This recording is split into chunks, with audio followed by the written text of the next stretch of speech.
భారతదేశంలో అత్యంత విశిష్టమైన పవిత్రమైన పండుగల్లో దేవి నవరాత్రులు ఒకటి. సాధారణంగా నవరాత్రులు అంటే 9 రాత్రులు అని అర్థం. అయితే ఈ సంవత్సరం నవరాత్రులు ఎందుకు 10 రోజులు జరగనుందో ఈ వీడియోలో తెలుసుకుందాం. ఈ ఏడాది శారదీయ నవరాత్రులు ఎంతో విశేషంగా శక్తితో నిండిన పవిత్రతతో సెప్టెంబర్ 22వ తేదీ నుంచి ప్రారంభమై అక్టోబర్ 2వ తేదీ విజయదశమి వరకు కొనసాగనున్నాయి. దసరా పర్వదినమైన అక్టోబర్ 2న దుర్గాదేవి నిమజ్జన కార్యక్రమం నిర్వహిస్తారు.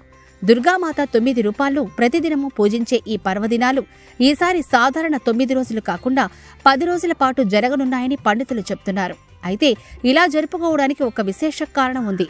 సెప్టెంబర్ 24, 25 తేదీల్లో తృతీయ తిథి 2 రోజులు వస్తూ ఉండడంతో నవరాత్రుల పర్వదినాలు ఒక రోజు పెరిగాయి. ఇది వేద జ్యోతిష్య శాస్త్రం ప్రకారం చాలా శుభప్రదమైన అంశం. ఉదయించే తిథిని పవిత్రంగా భావిస్తూ ఈ 9 రోజుల ఉత్సవం 10వ రోజుతో మరింత బలంగా మహిమాన్వితంగా సాగనుంది. కానీ క్షీణించే తిథిని మాత్రం శుభంగా పరిగణించరు. ప్రతిరోజు ఒక దేవి స్వరూపాన్ని పూజించడం ద్వారా మనకు ఆ శక్తి దీవెనలు లభిస్తాయని శాస్త్రం చెప్తోంది. ఈ పవిత్ర సమయంలో ఉపవాసం, జపం, ధ్యానం, పూజల ద్వారా మన లోపలి శక్తిని మేల్కొలిపే ఉత్తమ అవకాశం ఉంది. ఈ సంవత్సరం మరో శుభసూచకం ఏంటంటే ఈ ఏడాది చైత్ర నవరాత్రి ఆదివారంతో ప్రారంభం అవడం వల్ల దుర్గామాత ఏనుగుపై భూమికి అవతరిస్తారని విశ్వాసం ఉంది.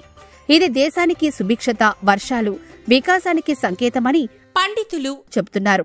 భక్తుల బాధలను తొలగించి వారికి శక్తి మరియు సుఖ సంపదలు కలిగించడంలో దుర్గాదేవి కృప అపారమని నమ్మకం భక్తుల నమ్మకం. మీకు కనుక ఈ వీడియో నచ్చితే లైక్ చేయండి, షేర్ చేయండి. ఇలాంటి మరెన్నో ఆసక్తికరమైన ఆధ్యాత్మిక విషయాల గురించి తెలుసుకోవడానికి మన విన్లాక్స్ డివోషనల్ ఛానల్ని సబ్స్క్రైబ్ చేసుకోండి.